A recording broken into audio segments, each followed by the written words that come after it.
morning, ladies and gentlemen of the pan fishing world, and especially Arizona. We are in the middle of the week, and I wanted to talk for a few minutes about slip floats. Actually, not slip floats, clip-ons and other various floats that are outside the regular environment of the typical like red and white bobber, slip bobbers, whatnot. So if you've seen any of my videos, you know that on floats, you know that I like slip bobbers the most. However, slip floats are not always the most practical float, and it's kind of funny to say that because they are really insanely practical, but there are times where an easier to use flotation device for your line is better. So I have always had an affinity for slip floats. However, I also like clip-ons for certain applications, but I hate clip-ons at the same time because of the fact that they crimp your line. Now, where this differs and is easier is floats that attach to the line by not clipping and either being slipped onto the line a little bit like a slip float, but not. So some of these old school floats, because they've been around for a long time, they truly are old school. Some of them will do two rubber heat shrink type sleeves and have posts on both sides like a slip bobber, but just a post instead of a tube. So you'll put those rubber pieces on the line first, and then you affix your bobber in line with your line. It looks a little bit odd, but it works in the water pretty good. There's one in particular called the Light Bite, and I don't remember if it's still that's the brand, but they're balsa, and the paint jobs on them are really good. They're lacquered. They're very, very light, and there's 5 or 6 different size ranges that they come in, and they're dirt cheap. The only issue that happens is that at some point in time you're going to have to replace those sleeves. Well, you can get that type of sleeve all day long at Ace Hardware or other places where things like heat shrink tube are sold. Or you can get rubber grommets, and rubber grommets will actually last longer. They just won't be quite as streamlined as a rubber sleeve, okay? The kind that I have now, compliments of a friend of mine that gave me a whole pack of different floats, are very small ones that are made in Europe and China. A lot of times they're from Poland or China. Sometimes Ukraine, it just depends.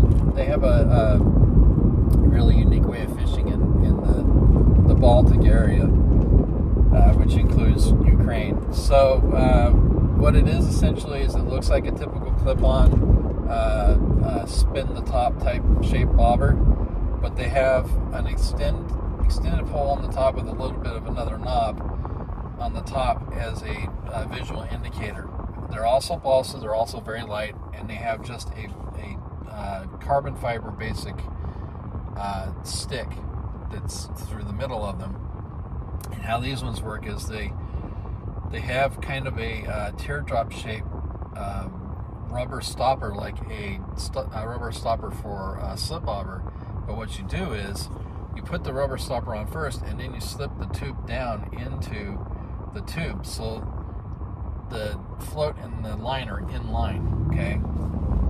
The advantage of this is casting is much easier because it's more streamlined, and it still stands straight up, and your line just kind of comes off the top a little bit, and it eliminates one of the chief factors that makes clip bobbers a pain in the ass. It doesn't crimp the line.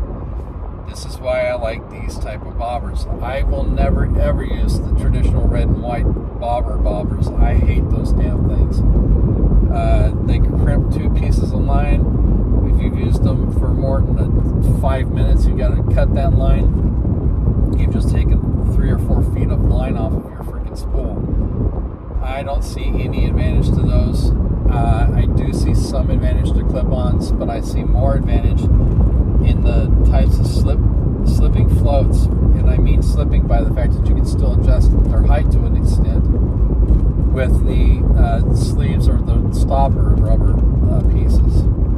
They just make it much easier and much better on the line. And because of the fact that my primary rod for panfish is a 2-pound line rod, I have to mitigate damage on the line as much as I can.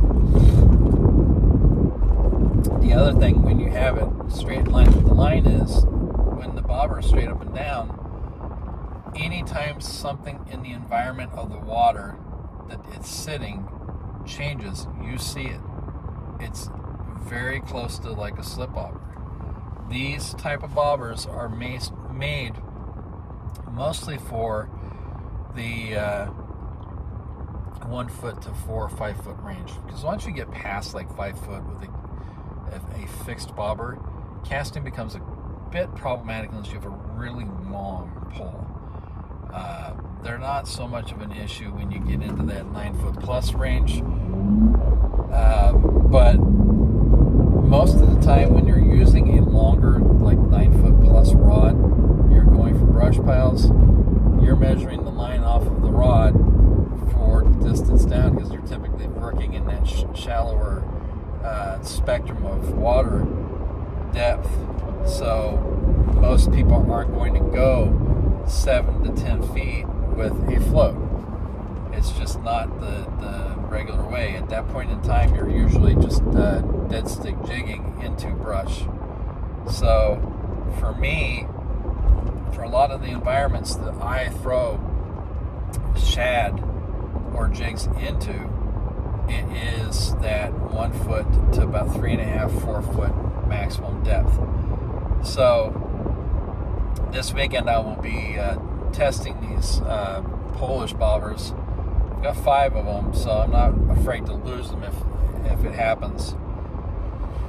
And they should work pretty good, because I usually either free line shad or I use a 1/64 or 1/32 jig, and these bobbers will hold that up nicely, and the indicator is fairly tall for as small a bobber as it is, and it should work pretty good. I'm kind of anticipating it.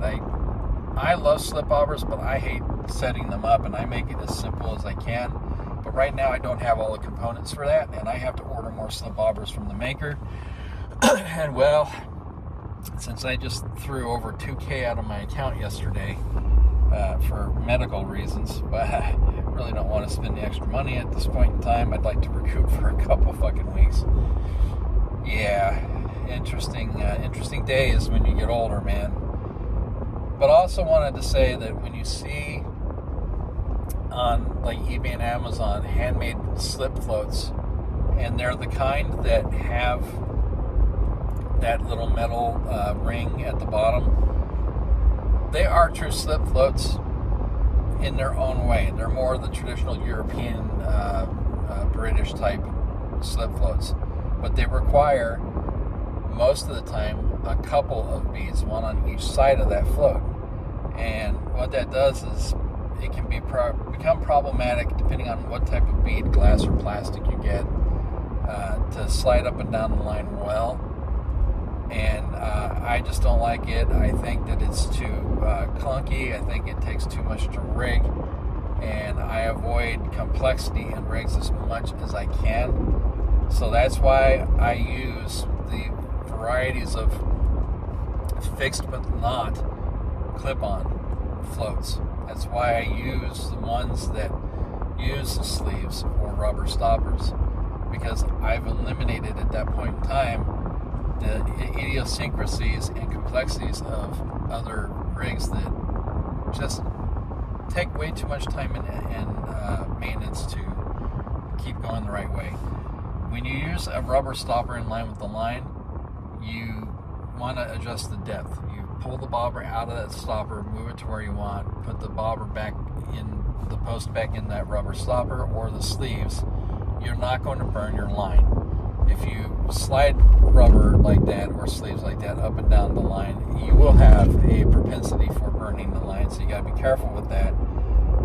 it's not as much of an issue the higher in strength and test and diameter of line, so long as you watch how fast you're going with those materials. But it's just easier and less problematic to just pull the bobber and adjust the depth and then put it back in. So I hope that gives you some perspective.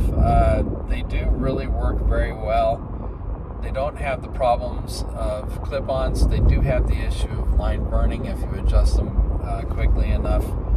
But I think that because of the ease of maintenance and the ease of setup, they're a much better option.